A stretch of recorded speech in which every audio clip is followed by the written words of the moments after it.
Hello students, how are you all? In last class you learned classification of colloids. In that first one is classification based on physical state of dispersed phase and dispersion medium. The second one is classification based on nature of interaction between dispersed phase and dispersion medium. Today's topic is classification based on type of particles of dispersed phase. This is third classification. So, based on the type of particles of a dispersed phase, colloids classified into three types. They are, the first one is multimolecular colloids, and the second one is macromolecular colloids, and the third one is associated colloids. First, let us read them. The first one is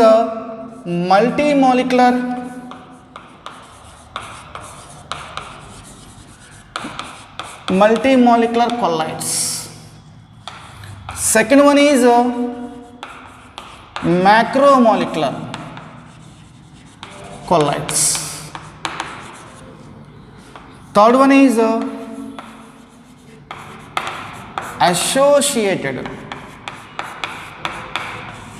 colloids. Now let us discuss one by one in detail. So the first one is multimolecular colloids. So let us understand what is the multimolecular colloids by taking an example. I am taking example gold salt. I am taking an example of gold salt. So this is the dispersion medium in gold salt. So this is the dispersion medium I am taking. In this dispersion medium, the gold particles are dispersed. So these are the gold particles. Gold particles are dispersed in a dispersion medium. These are the nothing but gold particles.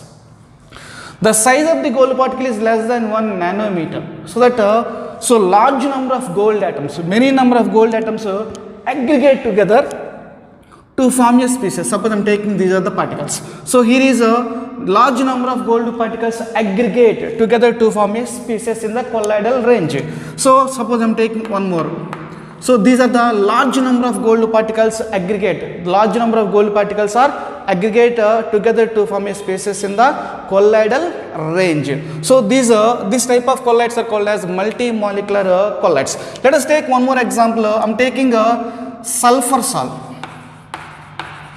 Sulfur salt, example 2. In sulfur salt, I am taking a dispersion medium. This is a dispersion medium. In this dispersion medium, the sulfur molecules are dispersed. Imagine these are the sulfur molecules. The sulfur molecules are dispersed in dispersed medium. These are nothing but S8. Sulfur is in the form of S8. So sulfur molecules. So small sulfur molecules aggregate. So many number of sulfur molecules aggregate together to form a species in the colloidal range. This piece I am talking. So this is a colloidal particle dispersed in a dispersion medium. Let us take one more. This is the another colloidal particle. Colloidal species. So single molecule alone cannot form the colloids. What is the point meaning is the single molecules do not form the colloidal because the single molecule size is less than 1 nanometer. But the colloids in the sense the size of the particle is between 1 nanometer to 1000 nanometers. So that large number of molecules will be aggregate. So large number of molecules aggregate together to form a one single species. So this piece we are calling as a colloidal particle. So the size of this colloidal particle is greater than 1 nanometer. Here also, here is one gold atom together. One gold atom cannot form the colloidal particle. So large number of gold atoms, united together. So combine together, aggregate together to form a particle the size in the colloidal range. So these are called as multimolecular colloids. Here many number of molecules are aggregated together to form a colloidal solution. So these type of colloids are called as multimolecular colloids. Let us write the statement. Large number of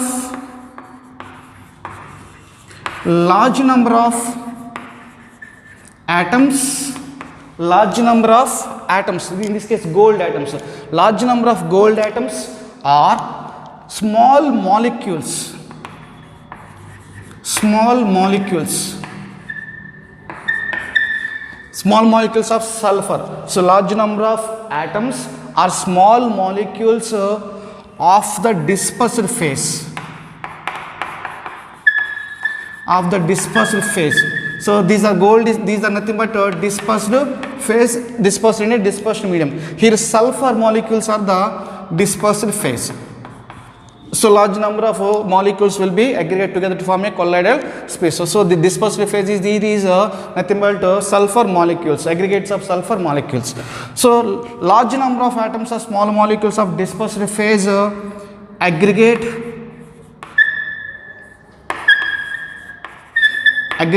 together to form a species in the colloidal range, the species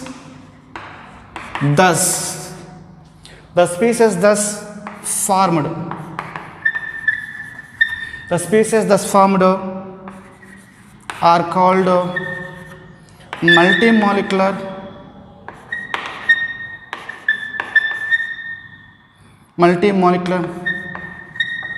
colloids.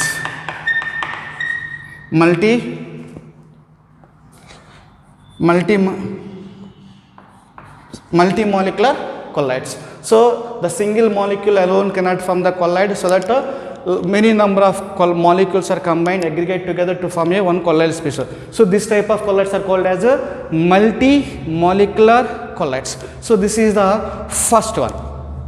The second one, macromolecular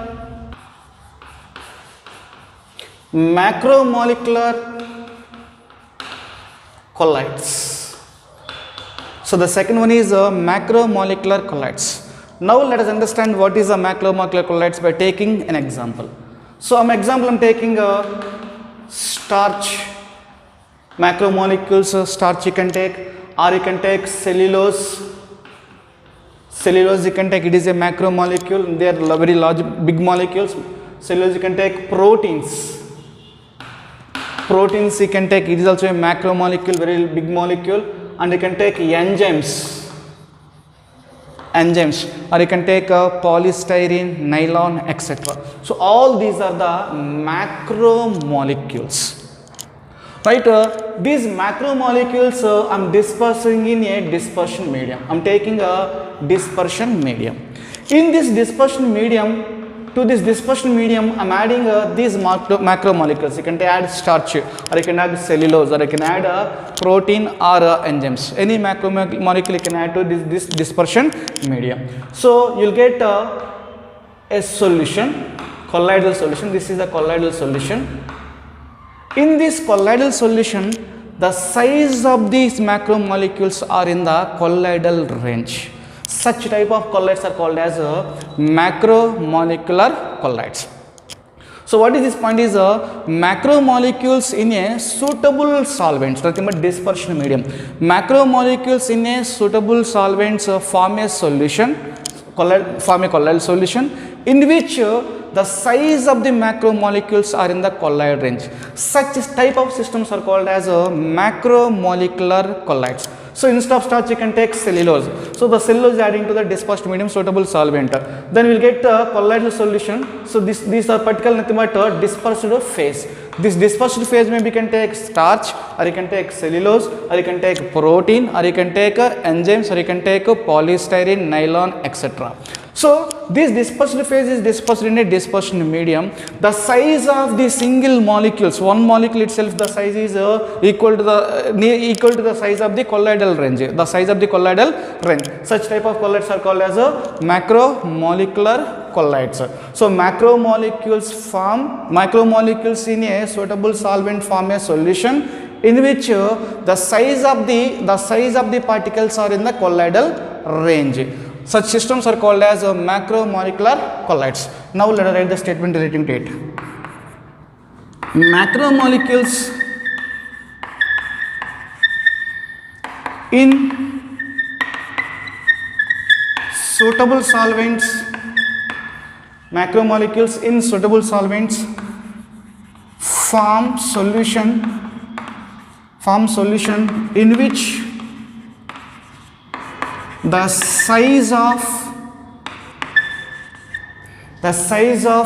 macromolecules are in the colloidal range, such systems are called macromolecular colloids. Such systems are called as macromolecular colloids. So this is the second one in the classification based on the particles of dispersed phase. The first one is multimolecular colloids. The second one is macromolecular colloids. Next, associated colloids. This is third one. Associated colloids. The associated colloids are also called as mesylae. Or mesylae is also called as associated colloids. So mesylae, what is mesylae and the mechanism of formation of mesylae is very important for PUC examination. Mesylae and the mechanism of formation of mesylae is very important for PUC examination. Now let us look into the what is a mesylae or associated colloids. I am taking this is a dispersion medium, a solvent. To this dispersion medium, I am adding a substance. I am adding a substance to the dispersed medium. So this is called as a dispersed phase. So the dispersed phase plus the dispersed medium is equal to colloidal solution. Now the concentration of this substance, dispersed phase in dispersed medium is very low. That means at low concentration is very low. At low concentration, this substance behave as a normal strong electrolyte.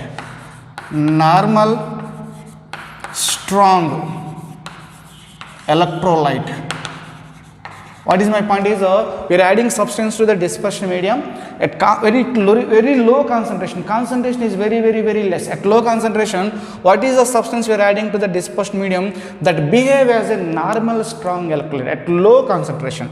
Next, what I am doing is I am increasing the concentration. Of this substance in dispersed medium. When the concentration is increases in the dispersed medium at a higher concentration, they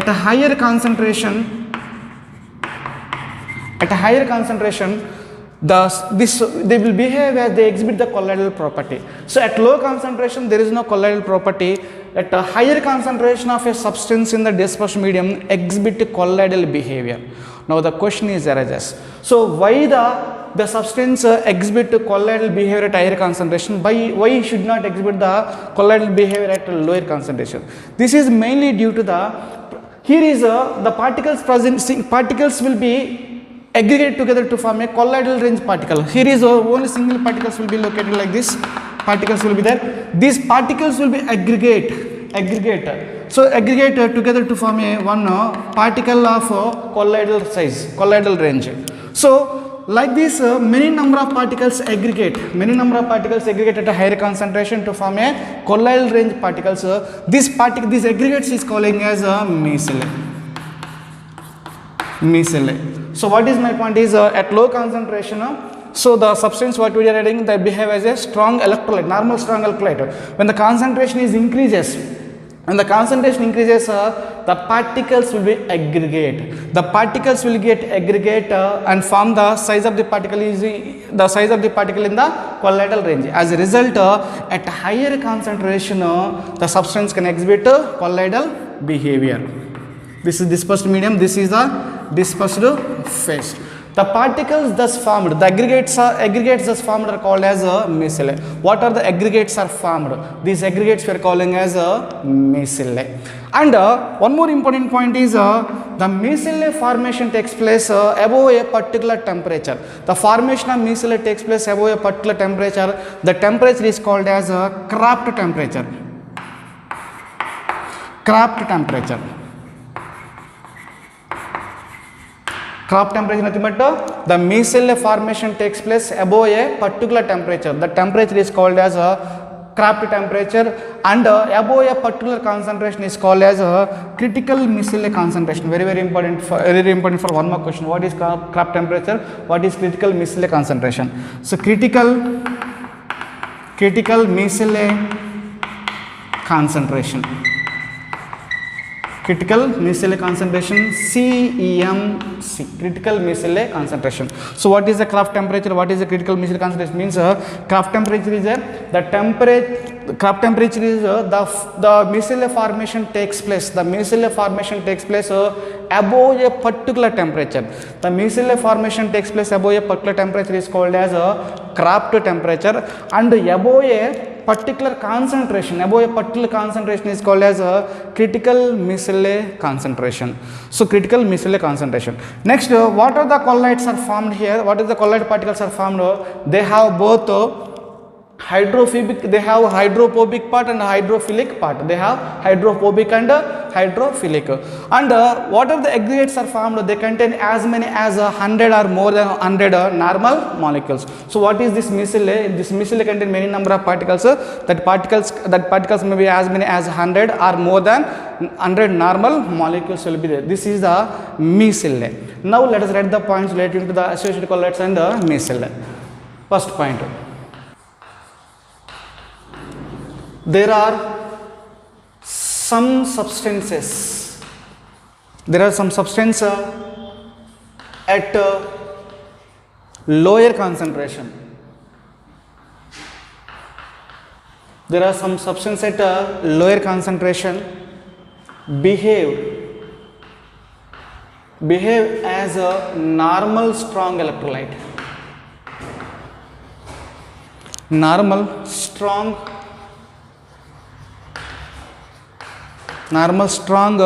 electrolyte at a higher concentration.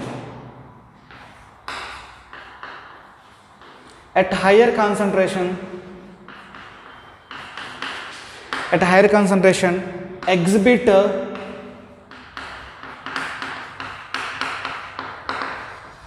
colloidal behavior.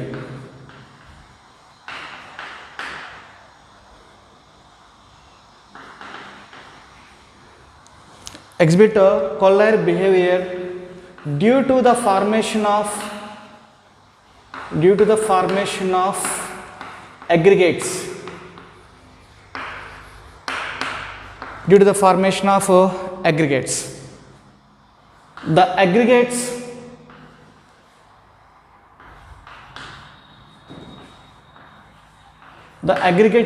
particles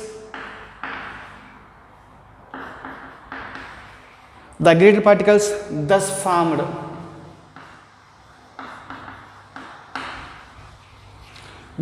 are called mesocyls.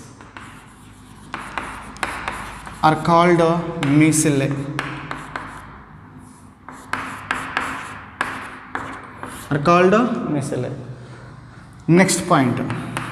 The formation of mesocyl takes place above a particular temperature is called Kraft temperature.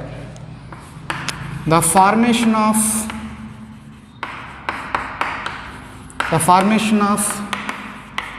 mesocyl takes place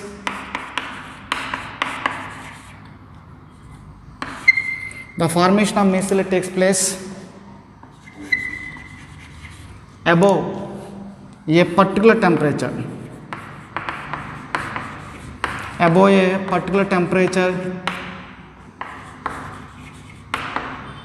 Is called Kraft temperature.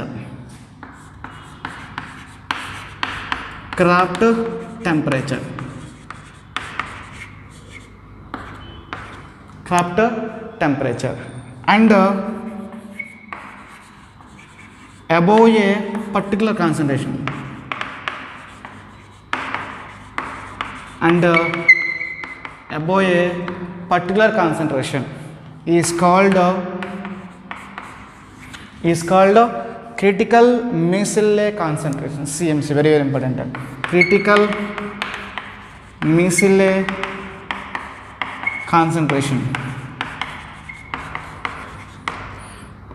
critical Meissele concentration, CMC, critical Meissele concentration. The next one is the colloidal particles have, these colloidal particles have both hydrophobic and hydrophilic part. The colloid particles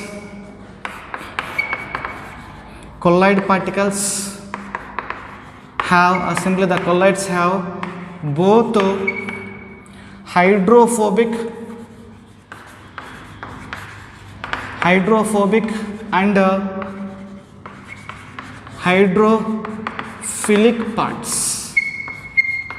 hydrophilic parts. So this is associated colloids are Meissele. So Meissele is nothing but in the dispersed medium what the substance you are adding at low concentration can behave as a normal strong electrolyte. Concentration increases, the particles present in this dispersed medium will be aggregated together to form a particles of the colloidal range.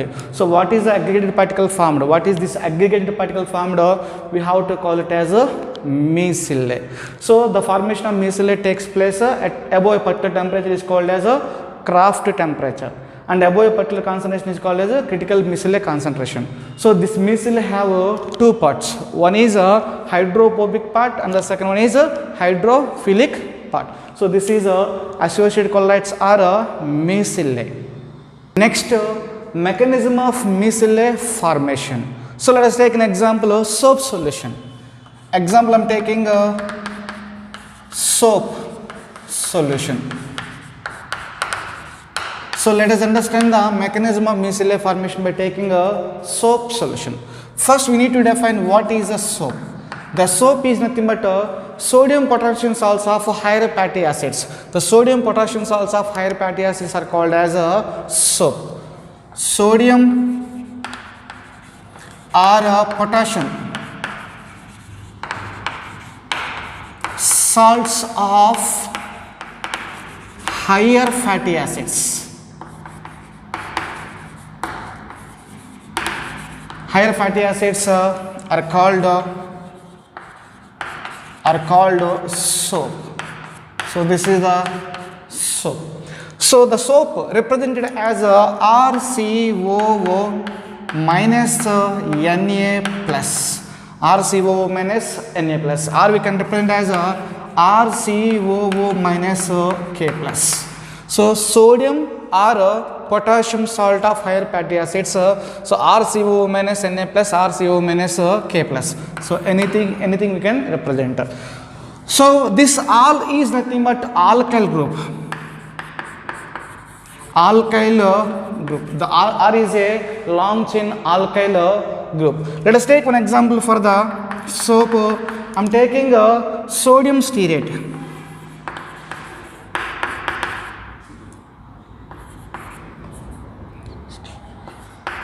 I am taking a sodium stearate. The formula of sodium stearate is C17H35COO minus Na plus. So this is a soap sodium stearate, C17H35COO minus Na plus. This molecule we can write as a C17. So C17H35COO minus Na plus. This I already said this R is nothing but alkyl group. This is a C17H35 is alkyl group here. So we can expand this structure as a C17. This I am writing as a CH3CH2 taken 16 COO minus Na plus. So this C17H35 I am representing as a CH3, CH2 taken 16. So here is 1 carbon, here is 16 carbon, so total is 17 carbons. COO minus Na plus. So we can expand this structure. Then we'll get CH3, I am writing the CH3. How many we have? CH2 next. So CH2, then we have CH2, CH2. Like this we have to continue right up to 16. 1, 2, 3, 4, 5. This is 6, 7, 8th one, 9th one, 12.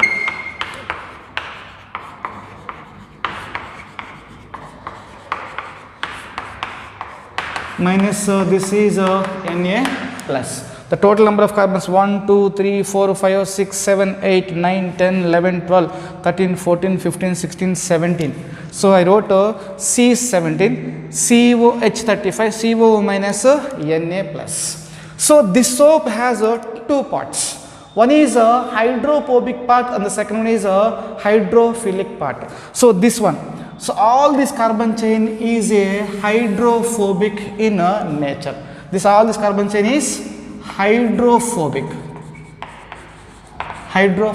That means repelled by water.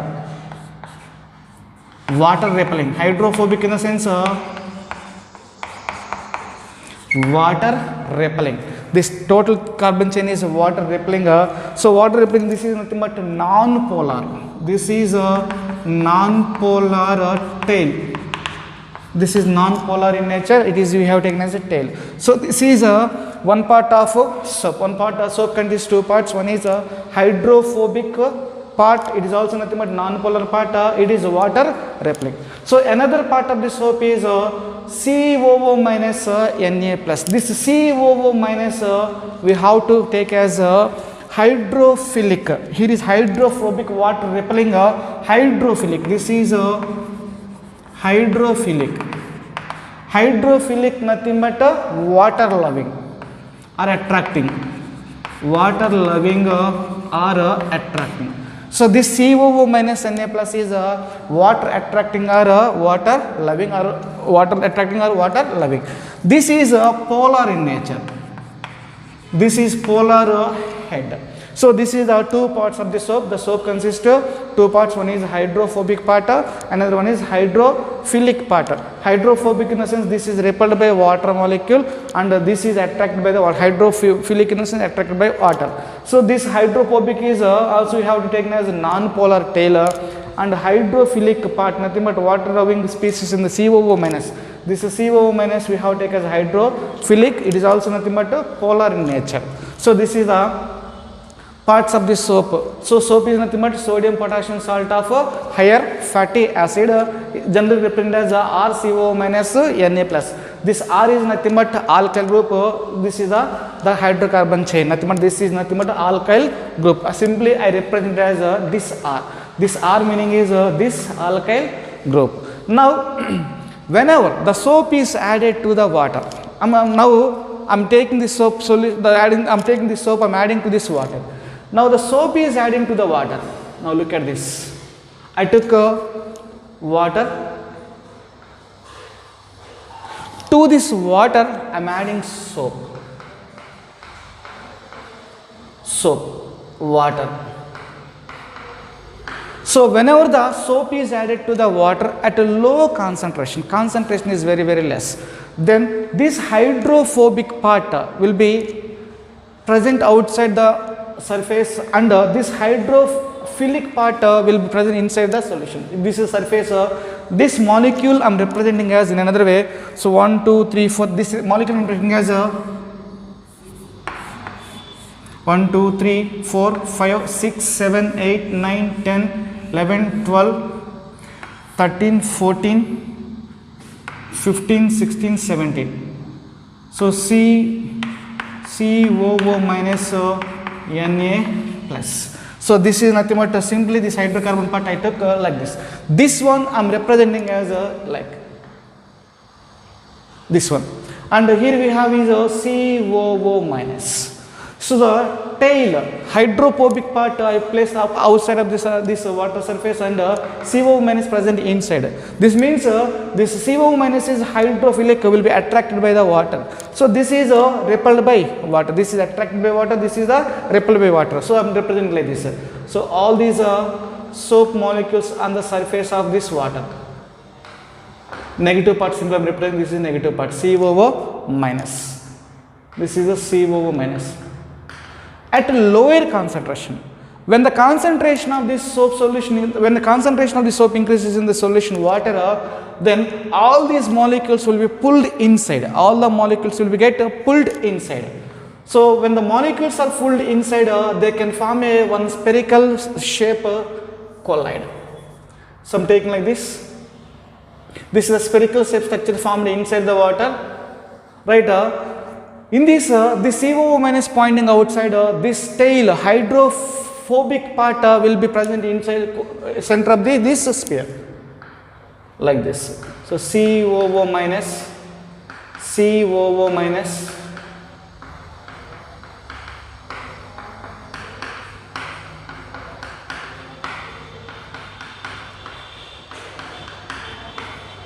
like this. So many number of more than 100, as many as 100, more than 100 we can take. So many number of these soap molecules aggregate. So here is molecules, all these molecules pulled inside when the concentration of the soap increases in the solution at a higher concentration. This is at lower concentration. Concentration increases. When the concentration increases, this is at higher concentration. All these molecules will get pulled inside. They can form one spherical structure. In this spherical structure, the hydrophobic point pointing towards the center, the hydrophobic part pointing towards the center, and the hydrophilic part, nothing but CO minus, pointing outside in the sphere. So like this. So what is this aggregated formed? This aggregate we are calling as a micelle. This aggregated species formed are calling as a micelle. This is happening at a higher concentration. So this is the formation of micelle. So this is also called as ionic micelle. Negative charges we have to call it as ionic micelle. Even if you take the detergents also, the detergents also will form the similar mechanism of soap. Another example I am taking detergents. Another example I am taking detergents. So the detergent form we can take sodium lauryl sulfate is nothing but a detergent. Sodium lauryl sulfate. So the detergent is a sodium lauryl sulfate. We can write the formula CH3, CH taken 11 times, SO3 minus Na plus. So this is the formula for sodium lauryl sulfate, CH3, CH2 taken 11 times, SO3 minus Na plus. So this is a detergent. So the mechanism of formation of micelle for detergent is similar to that of the mechanism of formation of micelle for the soap. So how we discuss the mechanism formation of soap? Similarly, the mechanism formation of micelle also same for detergent. Simply the mechanism formation of micelle for detergents and soaps are similar. Now let us look into the briefly mechanism of micelle formation. First, soap solution. Soap is nothing but a sodium or potassium salt of higher fatty acid. So generally you can write the formula RCOO minus Na plus RCO minus K plus. So this is a sodium salt, this is a potassium salt of fatty acid. Sodium salt of fatty acid, this is a potassium salt of higher fatty acid, nothing but soap. Then here R nothing but alkyl group. R is nothing but alkyl group. Then general example for the soap is sodium stearate. Sodium stearate, the formula is C17H35COO minus Na plus. So this is the formula of soap. Now the soap has two parts. One is a hydrophobic part and another one is a hydrophilic part. The soap has two parts, hydrophobic part, another one is a hydrophilic part. This alkyl part is nothing but hydrophobic part, nothing but repelled by water. So hydrophobic part is repelled by water. This hydrocarbon chain is repelled by water, so that we are calling as a hydrophobic part. Here is a COO minus. This is a hydrophilic, attracted by the water. CO minus is a hydrophilic part. attracted by water or water loving. Here is a hydrophobic is non-polar in nature. Hydrophobic nothing but hydrocarbon chain. This hydrocarbon chain is non-polar. This CO minus head is a polar in nature. Whenever the soap is added to the water, this negatively charged head, polar part went inside the water at the surface and hydrophobic part present outside the surface. Look at this. So hydrophobic part present outside and hydrophilic part present inside, because water is polar, HOH.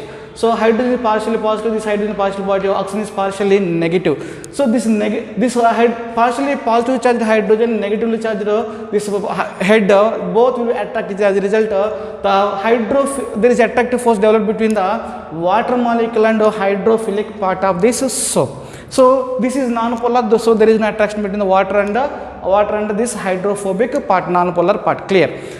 And at lower concentration, only the soap molecules present at the surface. And at the concentration increases, a higher concentration, the soap molecules will be molecules will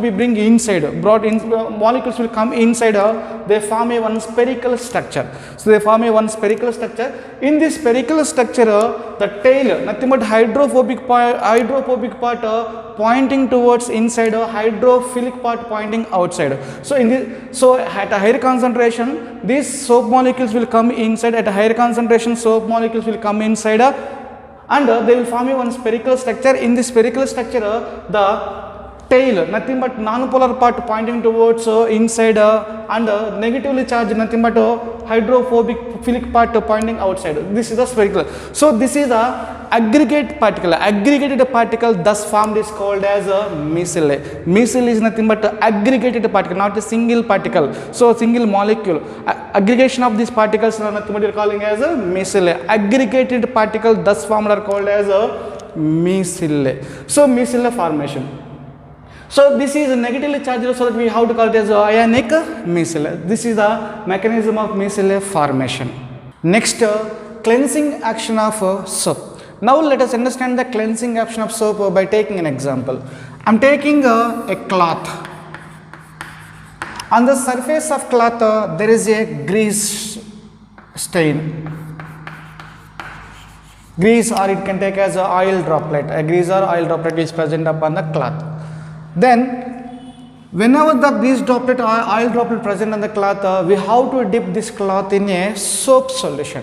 The soap solution contains a stearate ion. We can say the soap C17H35 COO minus Na plus. So this we can write as a CH3 CH2 taken 16 COO minus. So this is the particle present in the soap. So this particle has two parts, already we discussed it.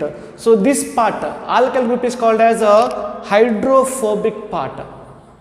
This is a hydrophobic and this is a hydrophilic. This is a hydrophilic part. So soap molecule has two parts, hydrophobic and hydrophilic. So whenever this cloth will be dipped in a water that contains soap, so the cloth is dipped in a soap solution, this hydrophobic part went inside of this grease droplet or oil droplet. This hydrophobic part went inside of this oil droplet or grease, and this hydrophilic part projecting outside. Let us see how it is. So same section writing. So this is the cloth. Upon the surface of cloth there is a stain, grease stain is there. Then hydrophobic part, I am writing like this.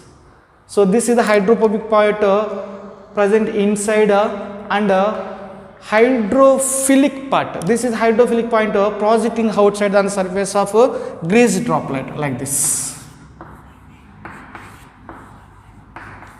Right? So hydrophilic part present inside, hydrophobic part present inside the grease, hydrophobic part projecting outside. So whenever the cloth is dipped in whenever the cloth is stained with grease or oil droplet will be dipped in a soap solution, the micelle formation takes place around the grease droplet or oil droplet.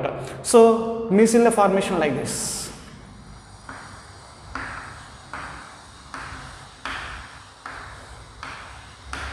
So around the grease or oil droplet there is a formation of micelle, very important point. So this is the micelle formation.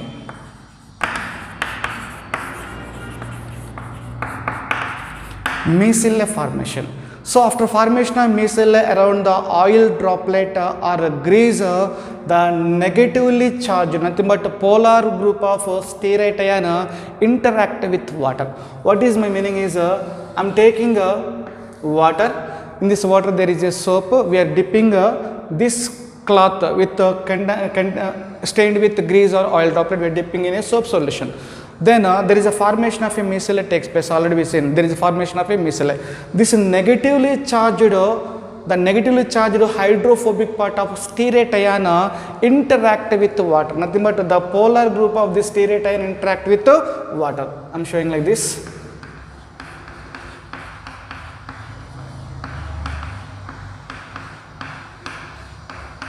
So due to interaction with the water is a polar. Due to interaction with water, this stearate ions pulled inside the water. As a result, the oil droplet will pull into the water. So the cloth already free from the cloth is free from oil droplet. So this is a cleansing action of soap. So what is the point? It is in cleansing action. The first we are taking a cloth that is stained with grease or oil droplet.